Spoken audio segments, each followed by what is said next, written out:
Hey, well, Pat, hey, thank you for making the time. I know you're Sure. extraordinarily busy and doing 17,000 things. So I've been thinking a lot. I've been so excited for the day. I've been thinking about it. It's hard to put it off till Friday because I was doing other things. But I've got my 14 pages of notes, and I figured this won't take longer than several days. I tell So, you, it was an easy decision because I actually learn a lot by doing this. So going through this process, thinking about the process, thinking about how we went through, and really it helps me think about the leadership part of this whole process and how I can be better and what I can learn from it. So it was really just the prep was well worth it. hey, so how about start off? Just tell a little bit about your job and your title, who you are, and then we'll. Okay, I'm Pat Bauer, President and CEO of Heartland Dental. I've had the pleasure of working with our founder, Rick Workman, for 23 years. Started out as a Chief Operating Officer in 1997. We had 8 offices in 1997 that we supported, and now we have about 1,070 offices in 38 states today. We just got into Idaho. And Hey, yeah, and we support about maybe 1,750 dentists throughout those states, and we've got 12,000 team members and who are wonderful people throughout the nation. So we're really fortunate. home based in and started in Effingham, Illinois. Yes, It Effingham, Illinois, marvelous. central part of the state. So it's In the heartland. in the heartland. So And Dr. Workman was founded and lived in a farm there, and that's why it's there. So he's 30 miles from there is where he grew up, and so that's just where he started practicing. That's where the headquarters was. so what we thought we would do is talk a little bit about your experiences leading through this crisis of the last, say, 6 months.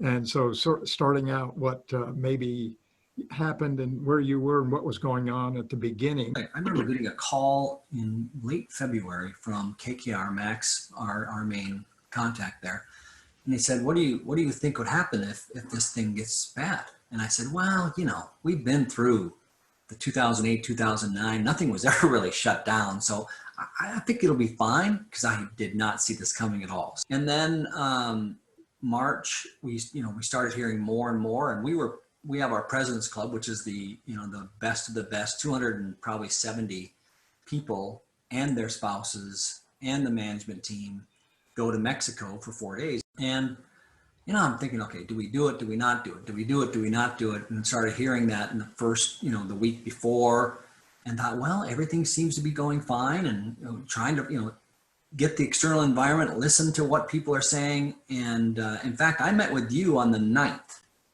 that Monday. We both talked about what we should do, how I should think about it, what we were thinking about doing. And we both agreed, hey, right now, it doesn't look like that's going to happen. Well, then Tuesday came and they started canceling flights out of Mexico. And so I couldn't afford to have all the doctors stuck in Mexico. So late Tuesday, we made the decision to cancel every day. Okay, what's the next set of facts that we have? What do we need to address? And that first week was, okay, we're shut down. Now what do we do? If we're shut down, how do we take care of our team? How do we, because it's all about what we decided right away. It's about safety. And what do we do about now every team member is not working? And so as I thought about this, I'm like, okay, so we really took care of we were lucky enough to have our balance sheet very strong. We were well prepared for 12 to 18 months of always our growth model. Wow. And our founder, who's an entrepreneur, a super high entrepreneur, is more willing to take risks and run that down. And so it was that balance between him pushing to let's not do it when we don't need it, to them saying, but we might need it, so we better be ready when the world is ready to give us money. And that message right there was so crucial to balance. How do you balance a high entrepreneur performer and stabilizers, avoiders, to make sure that we do the right thing for the business and balance that? And boy, thank goodness we did, because we had a very strong balance sheet. We were really, really fortunate to have that balance sheet, because, and right away, Max from KKR said, look, what's most important is this is a people business. So only advice I can give you is make sure you take care of your people.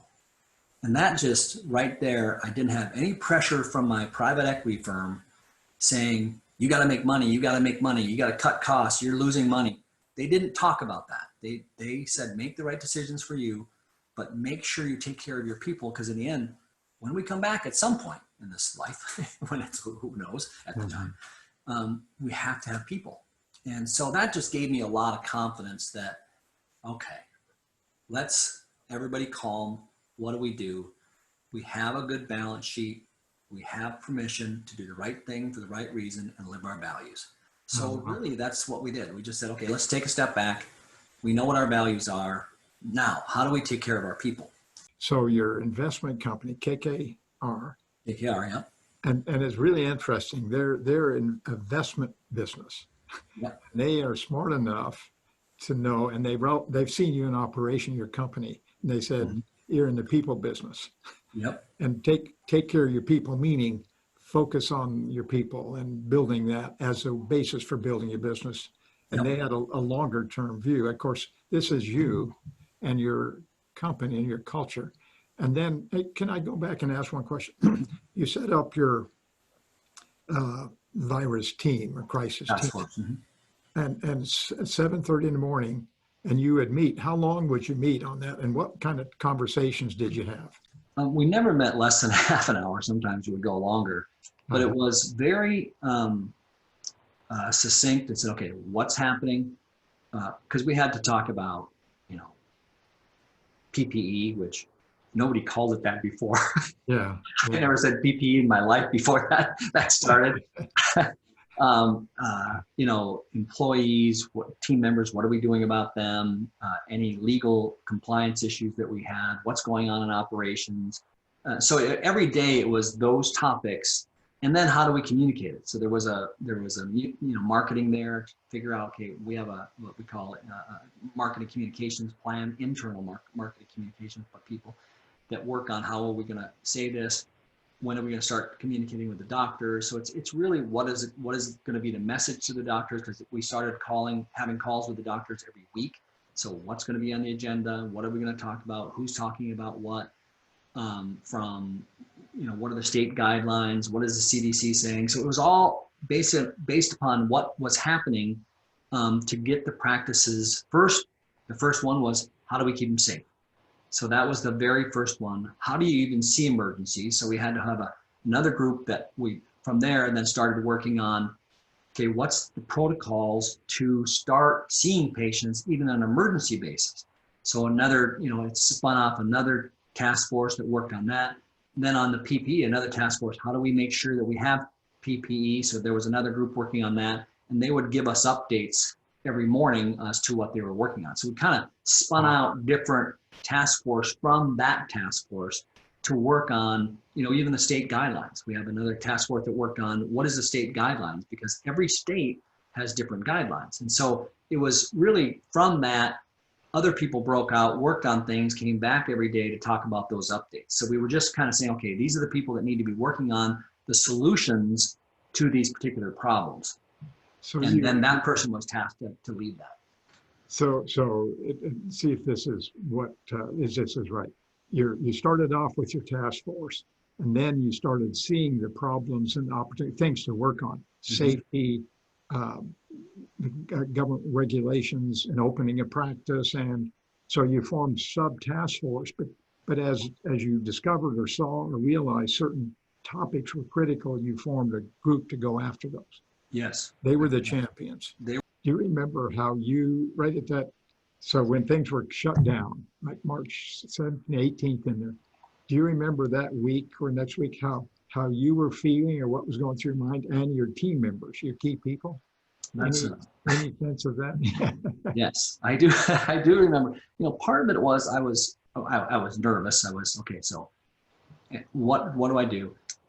But when I had enough support from the founder, who's the chairman, active chairman, and then my KKR private equity firm, what I knew is what calmed me was every day in my homework, I write down, I will be calm and peaceful under pressure.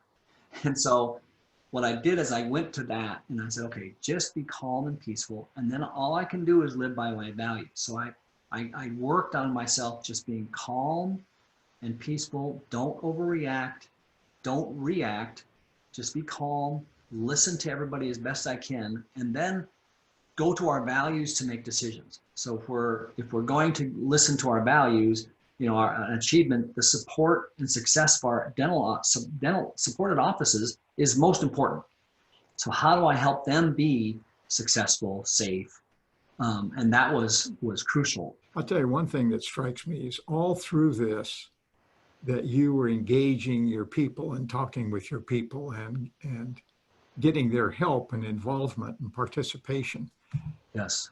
And you had a team and teams of people that you had built relationships, not just your immediate team, but you had a whole variety of people that you had built relationships with, they knew you, and that you listened to them and got them involved. And was that correct? Or? Well, first of all, I don't know what to do. So it's really about more smart people thinking together. And you're right, because I had relationships with those people, because the way we plan our top 10 business goals, the way we plan our whole years, and we've been doing it for so long, that involvement and engagement with that team wasn't like, oh, this is the first time I've ever seen these people when we put a task force together. This is a very it's 3 or 4 people on the task with my team, my specific team. And then we had other people that were there, but it wasn't like the first time I had ever met them. It wasn't like that, because they already had relationships. We already had a trust level that we were trying to figure out the best thing to do based upon our values and our mission. And so that, because we talk about it so much, and every meeting starts with our mission, vision, core values. Every discussion starts with that. So it's not something that just happened, when we're going to do it now. Well, it was already well entrenched in our processes. So that made it a lot easier. Those profound leadership lessons of leading with a mission and a vision and core values, and then leading with what, of course, we call, and you guys do outstandingly, an achiever model of building your people and building your relationships and communicating and gaining their wisdom and ideas and giving them discretion and responsibility and opportunity and coaching and giving them feedback and helping them grow. But the thing that strikes me is a lesson that's powerful is that you and starting with Rick and the team have been doing that for many years now, but you've built up a culture of people, human beings, and extraordinary talented people who it's almost like you have 12,000 people moving in the same direction relatively. It's not perfect, but no. But you can't do that by suddenly edicting an order. Right. You've earned that, but boy, the benefits, you had a team that was with you, or they were the team. Yeah. So does that make sense? Yeah, it is. Because as I reflected upon this, that probably is the biggest lesson I learned, is that if we hadn't been doing these things all along, our processes that we put in place, that we get better at, we're not perfect at it. It's a struggle. Sometimes I just want to say, can't we just do it my way? It doesn't work like that. No, that experience. But because we have been doing it for so many years, and I get lots of advice from people saying, well, I think there's a better way to do it. I'm like, I'm sure there might be, but this is our way. And this is the way that we're going to do it now, because changing that is a really difficult process.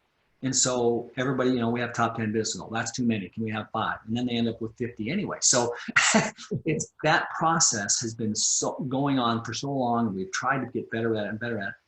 Had we not been doing that, I don't know if we would have been as successful. I'm sure we wouldn't have been, because everybody was engaged. Everybody knew what we were trying to accomplish. Everybody knew when we said we really care about the safety of our team members, they knew we meant it. It wasn't something that we just came up with today. Taking care of the team members when they were just stopped working.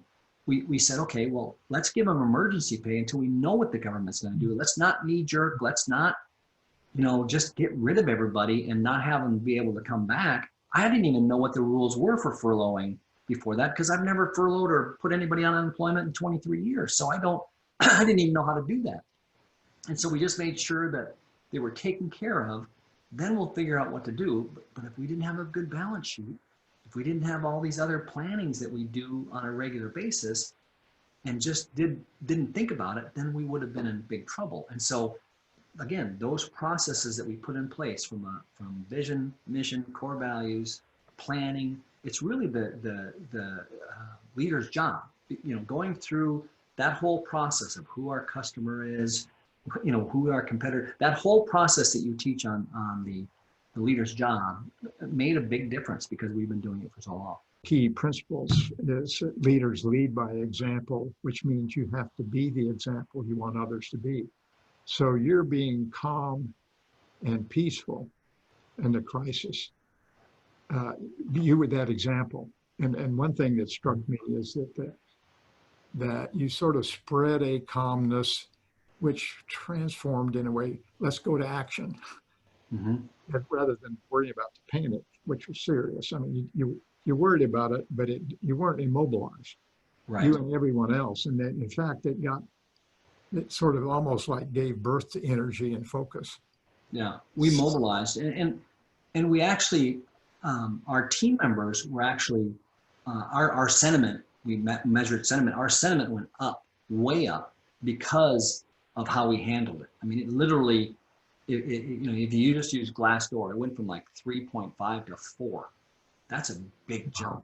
Wow. And so we at least had feedback also that the team was happy. They were calm. They felt that we were doing the right thing for the right reason for them. So you were back in this process of building to today, where you got the practices open for emergency business. Mm-hmm. And then you continued those processes of recovery and teamwork and addressing the problems. And then what happened about that time? Then you eventually got to opening. Yeah, well, I mean, during April, we first were just making sure we had safety. Everybody was taken care of. How do you see patients? Then the task force switched to, okay, at some point we're going to have to get back to work. So then we started saying, what do we have to do to be prepared to come back to work? If I was back in April, if I was a betting man, I would have bet June, July, August, maybe. Who knew? I mean, nobody really knew. And lo and behold, it happened in May. But had we, again, not started planning, at some point we're going to be able to come back. What do we have to do if we do decide to come back? How do we get patients back in the schedule? How do we know if they even feel safe? So we started surveying their customers, patients. What did you feel? How do you feel safe? All the while talking to doctors every week about, here's the things we're working on, and getting their questions, what are their concerns. And so just listening to all of that, but being prepared to open. So then we started that process of, what do we do to open up? So they started coming back in droves. In fact, our case acceptance went up. They didn't want to come back, so they did a lot of work the day that they came in, saying, let's just take care of it now while I'm here. There's a lot of people that did that. So our hygiene was harder to come back, because if you think, hygienists are more nervous about when things are in the air. I can't think of the word now. They're more concerned about that. So it's getting them, so they had to change some of the procedures they were using, because we didn't have high-end suction in every operatory that they work in. So we had to make sure that they couldn't use certain instruments to make sure, to make sure that the patients were taken care of. So that took a little bit longer, but patients wanted to come back. They did come back. Now, because April was empty, we knew that in 6 months, October would be a problem, because everybody comes back every 6 months to the dental office and for their cleanings. And so October right now is a big problem for us. How do you fill October when nobody came in April? So they're working hard on systems to make sure that we work on that. We're down to probably, I think we're 2 times a week now for that same task force. Sometimes the meeting lasts 15 minutes, sometimes it lasts a little bit longer, but we're still saying what is happening. Do we need to be prepared for anything coming up? So we still are doing it today. looking back at things, what I was thinking about, like all of us and all leaders, wondering what you learned from these experiences, I guess, and looking back at it. And you were talking about one of them, your mission, values, and any other thoughts of the lessons learned.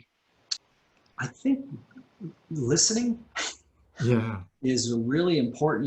We talk about listening skills, and how do you really listen to people was another thing that I had to really work on and make sure that I heard everybody's opinion, everybody's thoughts, so that we made the right decision. I had to pull it out of some people, but I needed everybody's opinions, and I wanted to make sure we heard them.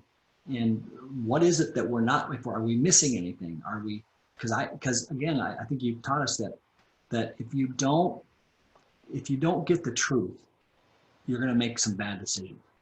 And so I had to make the environment safe enough to give them the ability to tell the truth, so that we don't just go out thinking that we know and haven't heard everybody's real concerns. The complexity of these changes and the uncertainty, it almost puts a premium on the listening, because the information is more cloudy and foggy and uncertain. And so you're looking for pieces of the puzzle that are vague.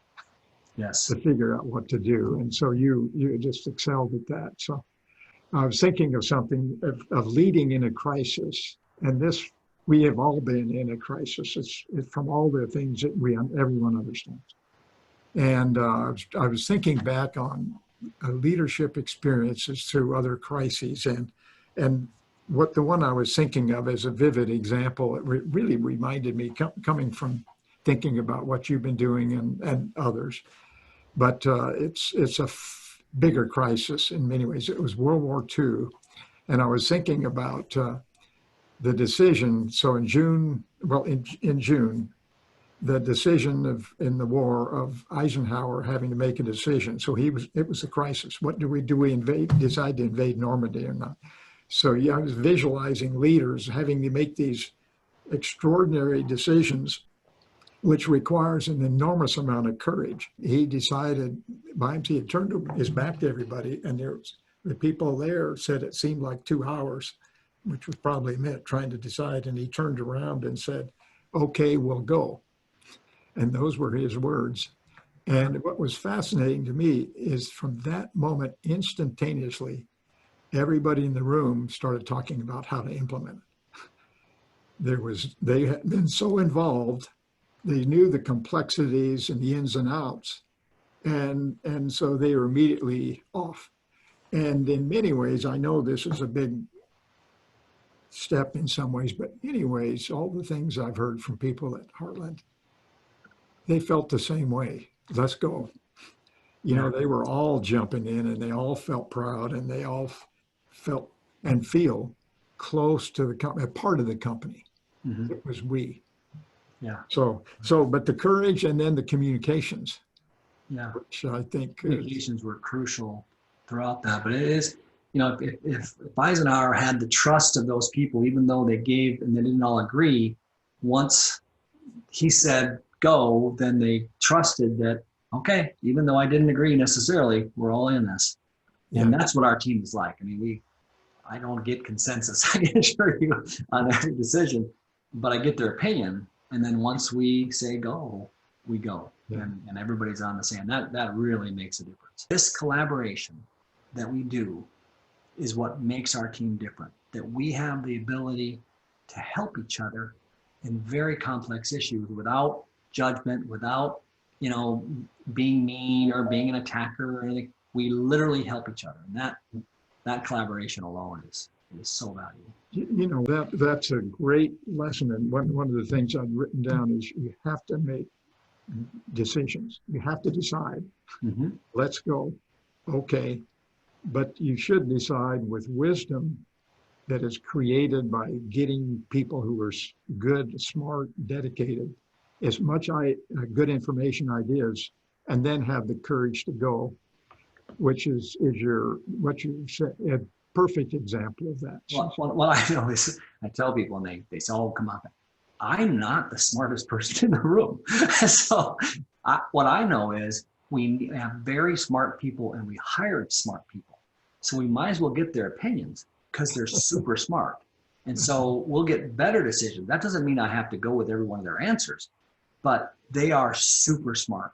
And why wouldn't I take their opinion? Because I'm not as smart as they are on different technical issues or strategy or IT or, I mean, you name it. I'm not. How can I be an expert in all those things? I can't be.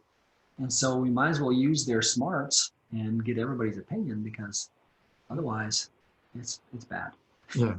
Yeah. Well done. Hey, well, Pat, thank you so much. And everybody, we're continuing to root for the growth and success of Heartland. And as a great example for America and for the world of how to lead and how to build a great business.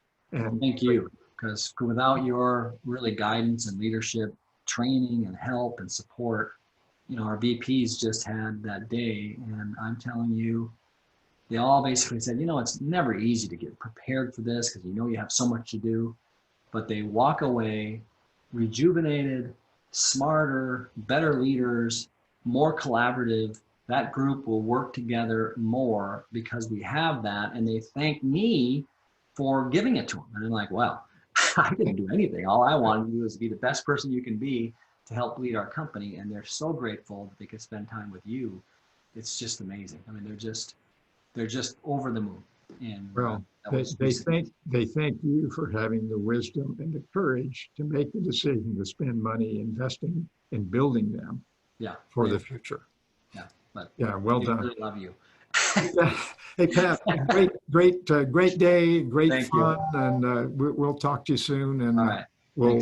we'll have all the great leaders in the world get a chance to learn from this. So right. see you, have fun, Thanks, and do good, Bye-bye. everybody.